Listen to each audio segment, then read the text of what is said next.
This is FedWatch on Zacks.com. The Federal Open Market Committee has released another decision on interest rates. Well, Fed Chairman Ben Bernanke and company wrapped up a two-day meeting today where they discussed other tools they could use to shore up the U.S. economy. The result? The Fed says they are going to keep interest rates in the U.S. at historic lows, but they say they may begin buying treasuries. Here to help us understand all of this policy statement is our senior market analyst for Zacks.com, Charles Rotblatt. Long-term treasuries. You had said to me in another conversation you thought that was a good thing. Absolutely. Well, what the Fed's trying to do is they're trying to stabilize the markets, and they're basically trying to take a fixed rate and swap it with a variable rate. Clearly, the Fed's actually trying to put more money in the system, trying to actually get money flowing.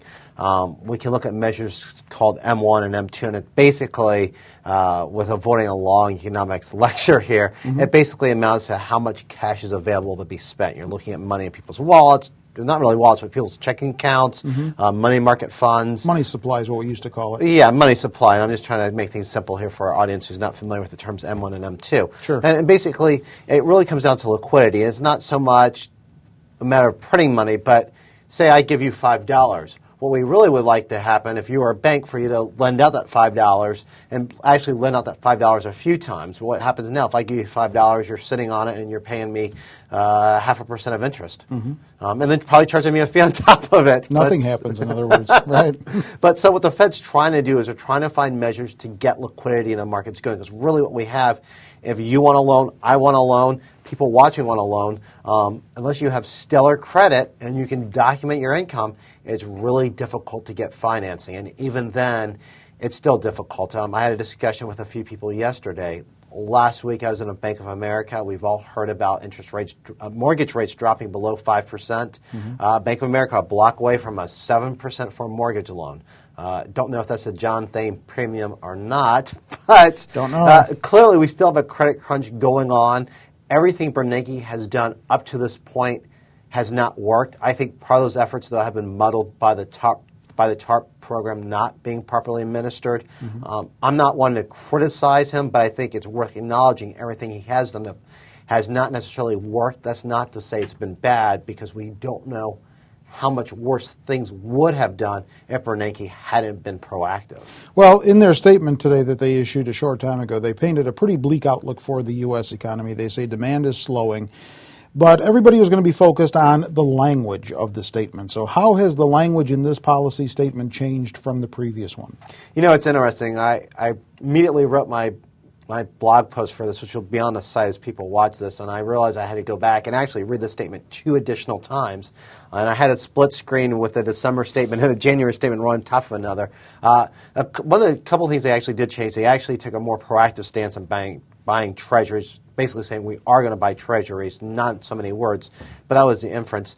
You had Jeffrey Lacker actually dissent here. Yes. He really wants to get involved in buying treasuries, be more directly involved in trying to support the credit markets than to some of these programs the Fed's talking about. That was a notable dissent.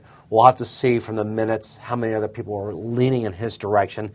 Clearly means that Bernanke does not have all the answers, and even among his committee. The other thing, they actually brought up deflation, and although they did not bring up the D word, they actually did say, and I quote here from the statement, the committee sees some risk that inflation could persist for a time below rates that best foster economic growth.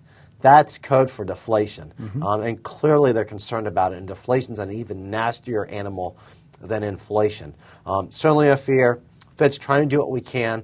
I've said before, I think we might have a period of at least a threat of ongoing deflation followed by a threat of high inflation. So right now the Fed needs to do what it can to actually get prices rising, get the economy moving. But after that happens, we'll see the Fed do immediately about face and try and take away some of the measures they put in right now to prevent inflation from getting out of control. Stocks were already up on the day going into the announcement. They kicked up a little bit additionally on the heels of the announcement.